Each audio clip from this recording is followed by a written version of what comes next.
আসসালামু আলাইকুম, স্বাগতম ইনসাইড টিভি সংবাদে। আমি মোহাম্মদ কিবরিয়া আজকের সব আন্তর্জাতিক খবর নিয়ে হাজির হয়েছি। শুরুতেই জানিয়ে দিব সংবাদ শিরোনাম, তারপর বিস্তারিত। ইরানে হামলা হলে পাল্টা দাঁত ভাঙা জবাব দেবে হিজবুল্লাহ, নাঈম কাশেমি। ইউক্রেনের যাত্রীবাহী ট্রেনে রাশিয়ার ড্রোন হামলায় নিহত ৫। যদি যুদ্ধ বাঁধে ১ মিলিমিটারও পিছু হব না। মধ্যপ্রাচ্যে বিশাল সামরিক মহড়ার ঘোষণা যুক্তরাষ্ট্রের। রাশিয়া ইউক্রেন যুদ্ধে আহতাহত ২০ লাখের পথে গবেষণা। আসসালামু আলাইকুম, স্বাগতম জানাচ্ছি ইনসাইড টিভি সংবাদে। আমি মোহাম্মদ কিবরিয়া। এতক্ষণ শুনছিলেন সংবাদ শিরোনাম, এবার বিস্তারিত। এই বিষয়ে আপনার মতামত কমেন্টে জানান এবং যুদ্ধের সব আপডেট আগে পেতে চ্যানেলটি সাবস্ক্রাইব করে যাবেন। হিজবুল্লার পক্ষ থেকে নতুন এক কড়া বার্তা সামনে এসেছে, যা পুরো অঞ্চলের ভূরাজনীতিতে নতুন আলোচনার জন্ম দিয়েছে। হিজবুল্লার উপপ্রধান নাঈম কাশেমি স্পষ্ট করে জানিয়েছেন যে যদি ইরানের ওপর কোনো ধরনের হামলা চালানো হয় তবে তারা চুপ করে বসে থাকবে না এবং এর জবাবে তারা অত্যন্ত কঠোর ও দাঁত ভাঙা জবাব দেবে।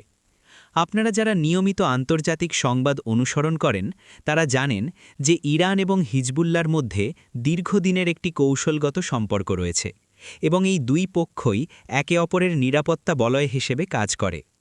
নাঈম কাশেমির এই বক্তব্যটি এমন এক সময়ে এলো যখন বিভিন্ন আন্তর্জাতিক সংবাদ মাধ্যমে ইরানের পারমাণবিক স্থাপনা বা সামরিক ঘাঁটিতে হামলার সম্ভাবনা নিয়ে নানা গুঞ্জন চলছে।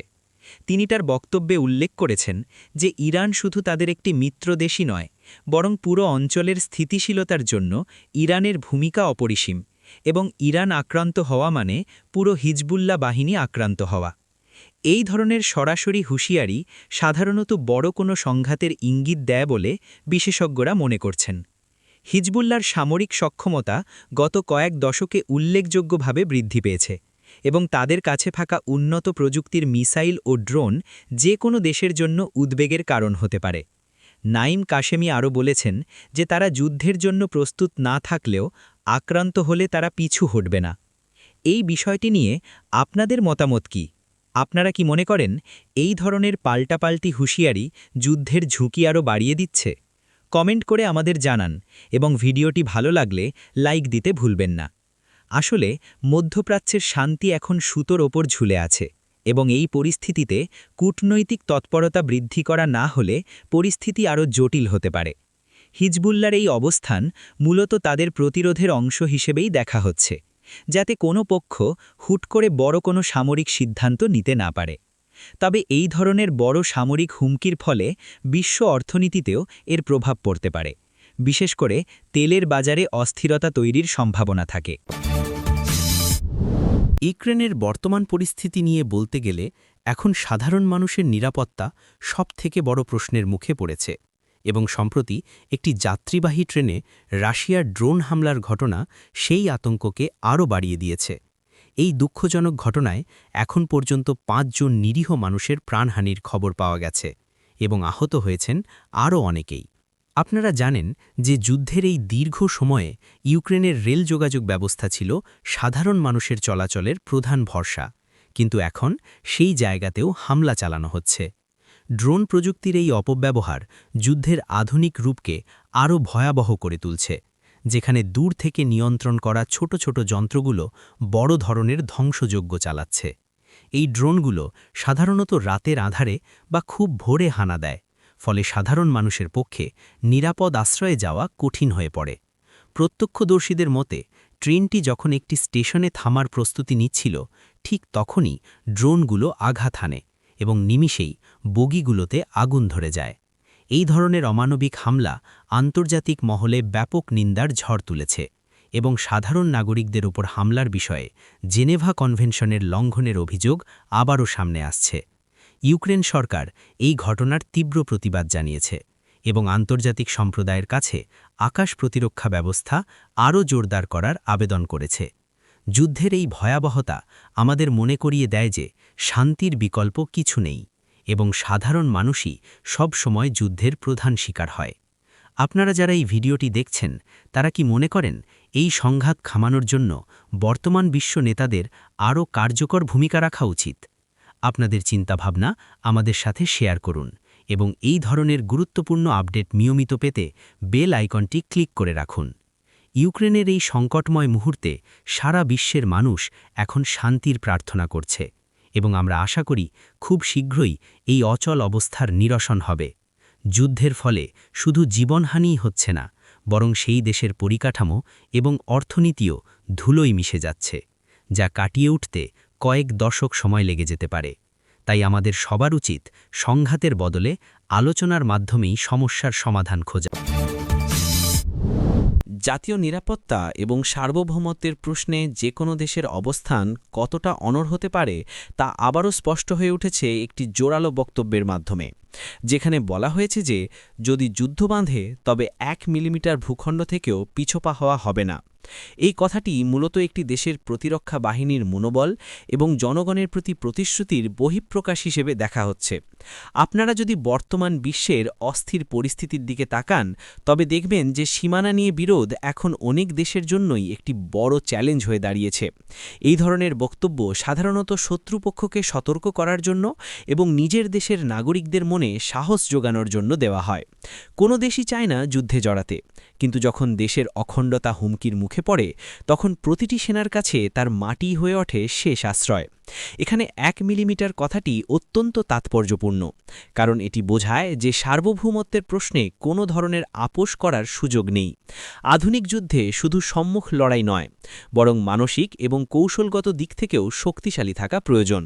এই ধরনের দৃঢ় অবস্থান আন্তর্জাতিক কূটনীতিতে সেই দেশের দর কষাকষির ক্ষমতাও বাড়িয়ে দেয়।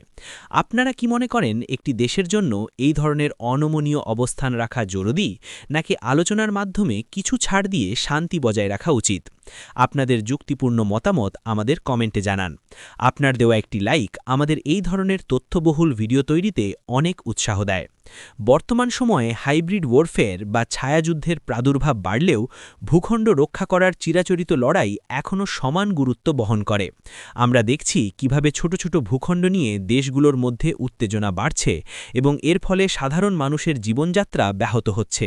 তাই সীমানা সুরক্ষায় এই ধরনের কঠোর বার্তা অনেক সময় বড় কোনো সংঘাত এড়াতে ডিটারেন্স বা প্রতিরোধ হিসেবে কাজ করে। আমাদের চ্যানেলে আমরা সব সময় চেষ্টা করি বিশ্বের গুরুত্বপূর্ণ ঘটনাবলী সহজভাবে আপনাদের সামনে তুলে ধরতে, তাই আমাদের সাথে যুক্ত থাকতে ভুলবেন না।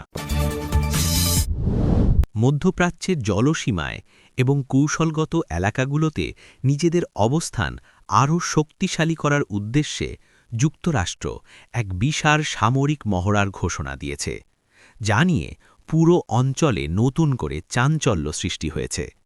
আপনারা জানেন যে মধ্যপ্রাচ্য হল বিশ্বের জ্বালানি সরবরাহের অন্যতম প্রধান কেন্দ্র এবং এখানে স্থিতিশীলতা বজায় রাখা বিশ্ব অর্থনীতির জন্য অত্যন্ত জরুরি। যুক্তরাষ্ট্রের এই সামরিক মহড়ায় অত্যাধুনিক যুদ্ধজাহাজ, ফাইটার জেট এবং কয়েক হাজার সেনা অংশ নেবে বলে জানা গেছে। পেন্টিগনের পক্ষ থেকে জানানো হয়েছে যে এই মহড়ার মূল লক্ষ্য হল মিত্র দেশগুলোর সাথে সমন্বয় বৃদ্ধি করা এবং যে কোনো ধরনের নৌ হুমকি মোকাবিলায় নিজেদের সক্ষমতা যাচাই করা। তবে বিশ্লেষকদের মতে এই মহড়াটি মূলত ইরান এবং তাদের সমর্থিত গোষ্ঠীগুলোকে একটি শক্তিশালী বার্তা দেওয়ার জন্য আয়োজন করা হয়েছে। এই মহড়ার ফলে এই অঞ্চলের সামুদ্রিক নিরাপত্তা আরও জোরদার হবে বলে আশা করা হচ্ছে, বিশেষ করে লোহিত সাগর এবং পারস্য উপসাগরের মতো গুরুত্বপূর্ণ বাণিজ্য পথগুলোতে।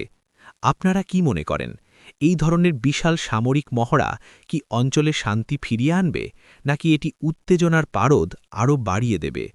আপনাদের মূল্যবান মতামত আমাদের নিচে কমেন্ট বক্সে লিখুন। ভিডিওটি শেয়ার করে আপনার বন্ধুদেরও এই গুরুত্বপূর্ণ বিষয়টি জানার সুযোগ করে দিন। যুক্তরাষ্ট্র তার মিত্রদের আশ্বস্ত করতে চায় যে তারা যে কোনো পরিস্থিতিতে এই অঞ্চলের নিরাপত্তা নিশ্চিতে পাশে আছে। তবে এই ধরনের কর্মকাণ্ড অনেক সময় আঞ্চলিক প্রতিদ্বন্দ্বী দেশগুলোর মধ্যে ভুল বোঝাবুঝির সৃষ্টি করতে পারে, যা পরিস্থিতির অবনতি ঘটানোর ঝুঁকি রাখে। বিশ্বজুড়ে তেলের দাম এবং সরবরাহ ব্যবস্থা এই মহড়ার ফলাফলের ওপর অনেকটাই নির্ভর করছে। আমরা প্রতিনিয়ত এই সামরিক প্রস্তুতির ওপর নজর রাখছি এবং নতুন কোনো তথ্য পাওয়া মাত্রই আপনাদের জানাব। আন্তর্জাতিক সম্পর্কের এই জটিল সমীকরণ বুঝতে আমাদের চ্যানেলটি নিয়মিত ফলো করুন। রাশিয়া এবং ইউক্রেনের মধ্যে চলমান যুদ্ধটি এখন এমন এক পর্যায়ে পৌঁছেছে যে এর মানবিক মূল্য কল্পনা করাও কঠিন হয়ে পড়ছে। সম্প্রতি এক গবেষণায় দেখা গেছে যে এই যুদ্ধে হতাহতের সংখ্যা প্রায় ২০ লাখের কাছাকাছি পৌঁছে যাচ্ছে। এই পরিসংখ্যানটি শুনলেই বুক কেঁপে ওঠে, কারণ প্রতিটি সংখ্যার পেছনে রয়েছে একটি প্রাণ, একটি পরিবার এবং অসংখ্য স্বপ্ন। এই গবেষণায় উভয় পক্ষের সেনা এবং সাধারণ নাগরিকদের ক্ষয়ক্ষতির হিসেব করা হয়েছে, যা আধুনিক ইতিহাসের অন্যতম ভয়াবহ রক্তক্ষয়ী সংঘাত হিসেবে চিহ্নিত হচ্ছে। গবেষকরা বলছেন যে এই যুদ্ধের ফলে যে পরিমাণ পঙ্গুত্ব এবং মানসিক ট্রমা তৈরি হয়েছে তা কাটিয়ে উঠতে কয়েক প্রজন্ম সময় লাগবে। যুদ্ধের শুরুতে অনেকেই মনে করেছিলেন এটি হয়তো দ্রুত শেষ হয়ে যাবে, কিন্তু বছরের পর বছর ধরে চলা এই সংঘর্ষ এখন একটি দীর্ঘস্থায়ী মানবিক সংকটে পরিণত হয়েছে। শুধু যুদ্ধক্ষেত্রে মৃত্যু নয়, বরং খাদ্যাভাব, চিকিৎসার অভাব এবং তীব্র শীতের মধ্যে ঘরবাড়ি হারিয়েও অনেক মানুষ প্রাণ হারিয়েছেন। এই ভয়াবহ তথ্যের পর বিশ্বজুড়ে আবারও যুদ্ধবিরতির দাবি জোরালো হচ্ছে। আপনারা কি মনে করেন, এই সংখ্যাটি শোনার পর বিশ্বনেতাদের কি এখনই কোনো কঠোর পদক্ষেপ নেওয়া উচিত নয়?